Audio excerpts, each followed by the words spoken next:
considérons ensemble. Avec moi, voyons quelques exemples. Quelques cas qui sont très récents et assez flagrants de ce qui se passe en Afrique. En 2011, l'aviation militaire canadienne a bombardé la Libye. A bombardé quoi? La Libye, c'est un pays d'Afrique. Non, mais c'est parce que je n'avais pas compris. Ils ont bombardé la Libye. Ils ont pulvérisé des villages et des villes. Et le Canada était entré en guerre, soi-disant pour aller protéger les pauvres paysans et les sauver de la dictature. Il y a une dictature qui s'appelle la Jamahiriya, donc le système du gouvernement de M. Kadhafi. Alors il faut se débarrasser de ça, donc il faut sauver la population. Bon, maintenant là, on parle de... Il y a un nouveau terme à la mode, c'est le terrorisme. Hein? Il y a un terrorisme, les pays occidentaux sont là. Et vous allez vous rendre compte que l'on va créer même des terrorismes pour être en Afrique. Et passer à côté des terroristes, des vrais terroristes, pour s'en prendre à des gouvernements qui sont même, je dirais, qui sont même démocratiques, élus démocratiquement. Et le Canada, la France et les États-Unis vont bombarder les pays qui sont démocratiques en laissant les terroristes, les gouvernements terroristes à côté. Malgré les dénonciations, malgré les cris de douleur de ces peuples. Alors, ils sont partis, c'est l'aviation du Canada uniquement qui a bombardé la Libye. Et pendant des mois, on a pourchassé Kadhafi, jusqu'à ce que Kadhafi a été tué, assassiné, et son corps a été traîné dans la rue. Alors, on a installé un nouveau pouvoir. D'accord, c'était parti. L'ère de Kadhafi donc était terminée, mais je voulais vous dire que les médias qui étaient présents à Tripoli ou à Sirte, qui ont suivi jour après jour ce qui se passait, ils ne nous donnaient pas la réalité sur le terrain. La réalité, c'était quoi? Les Occidentaux, l'OTAN, les frappes de l'OTAN ont fait plus de victimes que les prétendues victimes du régime de Kadhafi. Et parmi ces victimes, un grand nombre de personnes noires, de race noire. En effet, la Libye a une population noire, très minoritaire comme ici. Toute l'Afrique n'est pas noire. Non. La Libye, c'est arabe. Et ces arabes, ils considèrent les noirs comme des étrangers aussi. Donc, considérer les noirs de la Libye comme des autochtones du Canada. C'est un exemple. C'est une partie de la population qui est marginalisée. Alors, dans ce combat contre Kadhafi, les Noirs qui étaient là, et ils ont été pris pour cible par les rebelles soutenus par les Occidentaux. Pourquoi est-ce que ces rebelles s'en prenaient aux Noirs? C'est que Benghazi, la région d'où est partie la rébellion, n'est pas habitée par les Noirs. Non, les Noirs sont des étrangers pour eux. Et voilà que, en s'en prenant à Kadhafi, ils s'en prennent en même temps d'une partie de la population. Et les Occidentaux sont là derrière. Les Noirs ont été massacrés, sérieusement. Ils ont été pris pour cible, considérés comme des mercenaires engagés par Kadhafi pour combattre la révolution. Or, parmi ces Noirs, il y avait des Noirs nationaux et des Noirs immigrants. Ceux qui souvent faisaient leur passage vers l'Europe, vers l'Eldorado. La Libye était une terre de passage. donc les Libériens, les Nigériens, les Nigérians, tous, ils ont été pris pour cible, massacrés. La Radio-Canada était présente là-bas. Pas un mot. Ils ne diront pas ça. Moi, j'étais à l'université. Et comme maintenant, le journalisme, ce n'est plus l'apanage de la radio et de la télévision nationale, non. Tout le monde peut être journaliste. Ce qui se passe ici, je prends ma caméra, je prends la photo, je fais l'article, j'envoie au monde entier. Partout, tout le monde veut. Alors, c'est comme ça que nous autres, on s'informait de ce qui se passe en Afrique. Parce que la Radio-Canada, là, pas de confiance, fini. Alors, maintenant que Kadhafi est parti, allez demander si la Libye connaît la démocratie. Bien au contraire. Vous savez ce qui s'est passé il y a 2 ou 3 mois? Ce qui s'est passé là-bas, c'est que les gens qui étaient mis au pouvoir par l'Occident, par les Américains, par les Canadiens, par les Français, eh bien ces gens, ils s'en sont pris au nouvel ambassadeur des États-Unis, donc les diplomates états-uniens, ils ont été massacrés. 4, y compris l'ambassadeur. Massacrés par les gens, non les gens de Kadhafi, non, pas du tout, mais par le nouveau régime. Parce que ils voulaient se venger, du fait que les États-Unis soutiennent les frappes en Afghanistan. Ça, c'est un exemple très flagrant de l'ingratitude de ces gens-là. Au lieu de remercier les États-Unis de les avoir mis au pouvoir, ils s'en prennent aux mêmes États-Unis pour leur dire que nous n'avons rien de commun. La démocratie états-unienne n'est pas la chose de ces gens au pouvoir, qu'ils ont mis au pouvoir. Bon, soit, laissons savoir. Mais la réalité donc, sur ce qui se passe en Afrique, il faut la demander aux gens qui aiment vraiment l'Afrique. Alors, je suppose que les journalistes devraient avoir une sorte de flair, se poser la question de savoir qu'est-ce qu'il y a. Ils doivent fouiner, aller voir l'anguille qui se trouve sous roche. Autrement, quel genre de journaliste aurions-nous? Quelle qualité de journaliste aurions-nous? Ça fait seulement 1 mois. Nous avons, la réalité a éclaté au grand jour. Ce qui se passait pendant la guerre, le pourquoi même de cette guerre en Libye. Eh bien, ce n'est pas la dictature de Kadhafi. Oui, Kadhafi avait été au pouvoir pendant 40 ans. Ça, c'est le pouvoir. C'est comme ça que ça se passe en Afrique. Peut-être que ça ne changera pas d'ici au lendemain, du jour au lendemain. Mais ce n'est pas que Kadhafi était un homme si méchant, bien le plus méchant de toute l'Afrique. Pas du tout. Mais la réalité, c'est que Sarkozy avait lancé la guerre. Il s'est acharné contre Muammar Kadhafi pour se débarrasser de lui. Suite à une sorte de sentiment, un sentiment de dette qu'il avait envers son leader. En effet, Kadhafi avait donné à la famille Sarkozy 400 millions d'euros.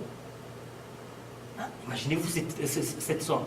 400 millions d'euros au moment où l'homme faisait ses campagnes pour devenir président de la République. Au moment où ici, là, vous contrôlez tout ce qui se passe. D'où viennent les fonds pour faire la campagne. Non, là-bas. En Afrique, il y a il y a un grenier d'argent où on va puiser. Alors Sarkozy, pour gagner le pouvoir en France, il a eu la générosité de Kadhafi, 400 millions d'euros. Et il a gagné, il a failli perdre même devant Ségolène Royal. Vous savez ça? Il a failli perdre. Mais grâce à l'argent, au financement de Kadhafi, l'homme s'est installé au pouvoir. Et au lieu de lui en savoir gré, là, il commence à étudier comment se débarrasser de son bienfaiteur. Voilà ce qui s'est passé. Alors, est-ce que nos journalistes vont retourner en Afrique ou bien qu'ils retournent dans les archives pour donner aux Canadiens la réalité des choses? Alors, les médias canadiens, financés par les impôts des citoyens, sont corrompus. Ils sont corrompus. Eh bien, pour les Canadiens que vous êtes, cela quand même, ça ne fait pas très mal. Le Canada, qui a toujours eu l'image d'un bienfaiteur, d'un ami d'Afrique, eh bien, il va garder cette image, mais sachez ce qui se trouve. Sachez ce qui se trouve là en bas, les dessous de cartes, c'est quoi? Si le Canada a été très habile à aller frapper les villages africains, eh bien, nos journalistes devraient savoir, mais pourquoi? Un gouvernement prend une décision d'aller derrière un autre dans un projet aussi criminel. Pourquoi?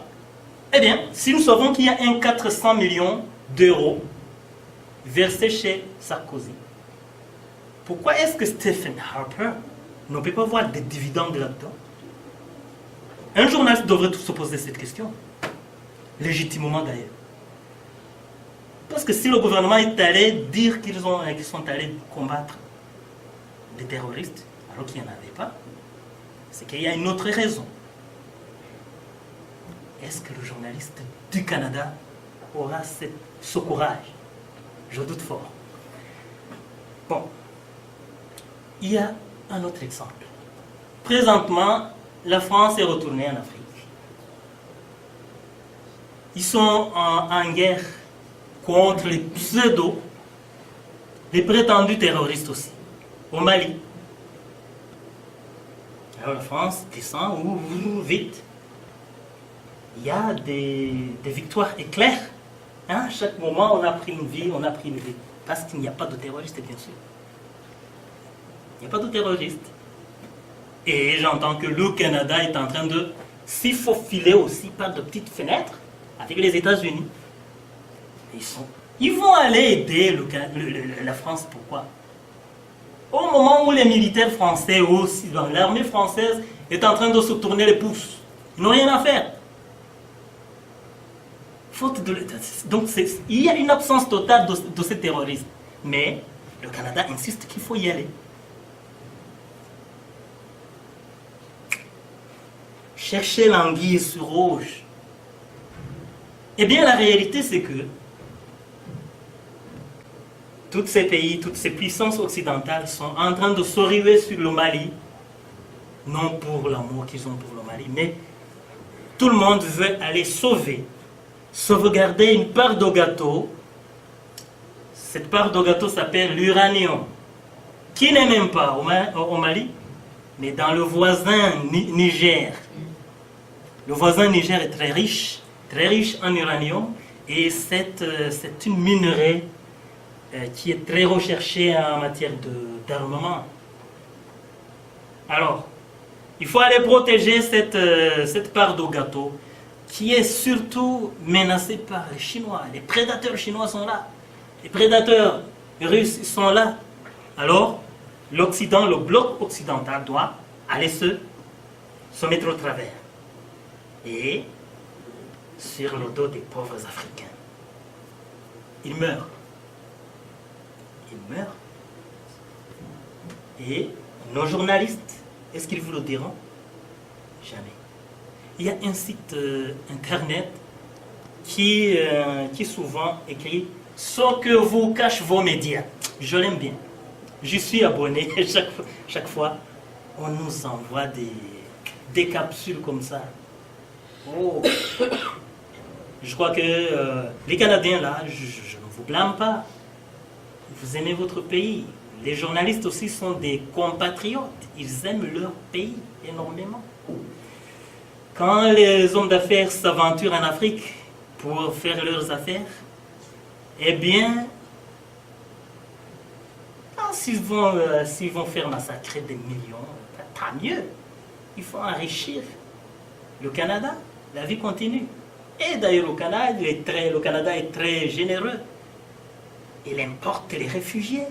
On leur donne même la nationalité. Ouais. Donc c'est bien. C'est bien pour les Canadiens. Mais c'est très mal pour les Africains. C'est très mal. Je ne sais pas, je pense que j'ai pris trop de temps pour parler de ça. Mais je vous dirais que, avant peut-être de conclure, il y a un livre que j'ai amené ici et que je vous recommanderai la lecture. Excusez-moi.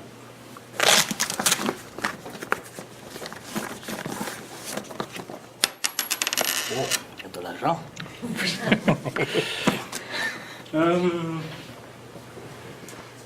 Ce livre que voilà, Noir Canada.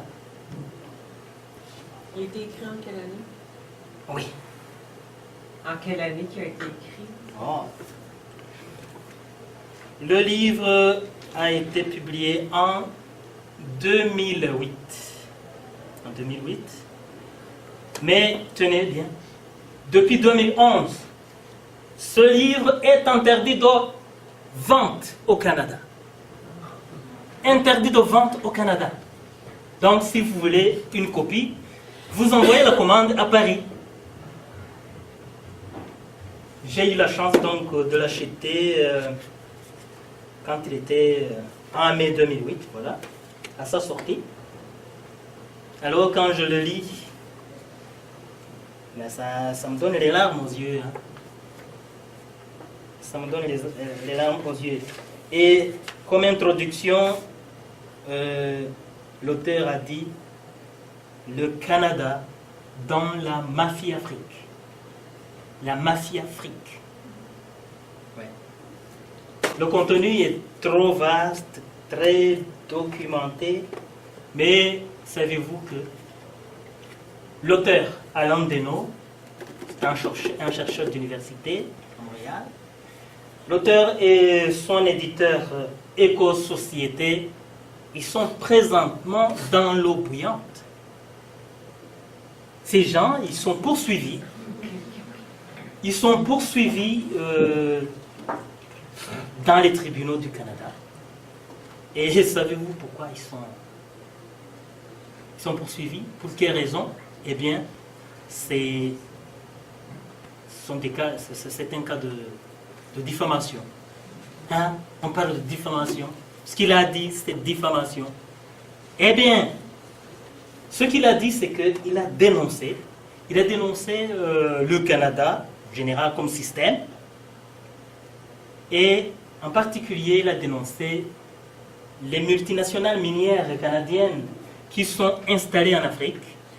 Des multinationales comme Barrick Gold, Bunro, qui ont ravagé et qui continuent de ravager l'Afrique.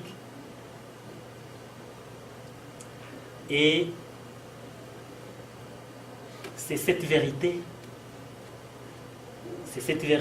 qui va coûter à l'auteur et à son éditeur très cher. Chers amis, moi aussi je ne sais pas quel risque je prends quand je dis des choses qui ne me plaisent pas. Mais juste te dire, hier, j'ai entendu à Radio-Canada, en Parce entrevue. il y a un journaliste qui a réalisé un documentaire sur Ouais. toute la saga judiciaire. Et puis ce reportage-là passe au cinéma Quartier à partir de vendredi. À partir du 8. À partir Maintenant, du moi, 8. j'ai eu aussi un message. Et quand est-ce qu'on. C'est où précisément qu'on va le présenter, les documentaires? À Québec, sur la rue Cartier, au cinéma Cartier. Prends-le en note, tu pourrais peut-être le trouver sur Google. C'est au centre-ville. Dans le Vieux-Québec. Ouais, près du Vieux-Québec. Bon, en fait, je suis en train de. J'étais en train de conclure mon exposé. Donc, je disais que je ne peux pas savoir à quel risque je m'expose en disant tout ça. C'est que je sais bien que cette toute vérité n'est pas dire, mais il y a une vérité que moi je ne peux pas taire. L'Afrique, les Canadiens, ils devraient quand même un jour user de leur esprit bienfaiteur, humanitaire, et demander au gouvernement, eh bien, si vous êtes honnête chez nous, soyez honnête aussi chez les autres. Parce que nous sommes tous membres de l'humanité. On ne sait pas. Peut-être l'Afrique ne restera pas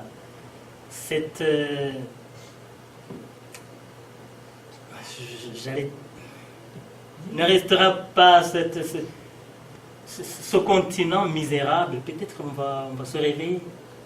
On va se réveiller.